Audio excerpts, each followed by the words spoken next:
আসসালামু আলাইকুম কাকা। ওয়ালাইকুম আসসালাম। কাকা ভাবিলা কই গেছিলেন? দুধরক বীজ খাচ্ছেন কে আজকাল? আমি কাকা আর আমার বউ তোর ভাবি। কি বুঝা করলি এটা?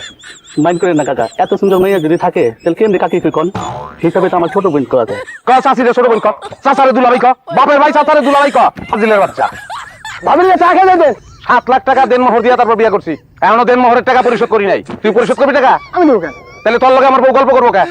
জবাব আছে তোর কাছে? নেই। হ্যাঁ তাহলে যা দোকান যা, চলো। ভাই আপনি বিয়ে করে আনলেন নাম করে জানালেন না ভাই? বেটা তুই এদিকে কই যাস? ভাবি দেখতেছি কি সুন্দর, বাহ পুরো পরিলা হান্নায় বিয়ে করছেন ভাই। তুই এদিকে আমার দিকে সে যে একটা পরি, এটা আমি দেখে শুনে বিয়া করে আনছি, তোর প্রশংসা করা লাগবে না। এদিকটা না ভাই বলতে চাইতেছি যে গ্রামের সুন্দর সুন্দর মায়ের আপনারা বিয়ে করে আনাইতেছেন। হ্যাঁ এটা আমরা কোনো মাইয়া পাই না যে আমরা বিয়ে করবো, এটা আমি কপাল শুনলো না। তোরা বইয়ের সুখী লিগা বিয়া কর। কেমন করবো? বাপে তো মানা করে। তোর বাপের পায়ে ধরে গিয়ে বইয়ে থাকে, এখানে সুখী লিগা। না এনে বেশি ভাই, যে আপনি নাই তো আপনার লাগে অপেক্ষা থাকি ভাই। ওই বেটা এদিকটা, তোর নজর দেখে তো মনে হইতেছে না যে তুই আমার লিগে অপেক্ষা করতেছস। অপেক্ষার দিন শেষ, এর আর দেখা হইব না। বাইরে এই জায়গা ছাপ। ভাই বুঝতেছি না আপনি কি কইতাছেন। যা বাইরে বাইরে। ভাই থাক আমার বাড়ির গেট থেকে 1 কিলোমিটার দূরে অবস্থান করবি তোরা সবসময়। যা বাইরে। পছন্দ করলেন ভাই। হ্যাঁ বাইরে বাইরে। বাড়ি খাবি, বাড়ি খেলে মাথা ভাটবো। মাইয়া ভাবি না বিয়া করানোর লিগা।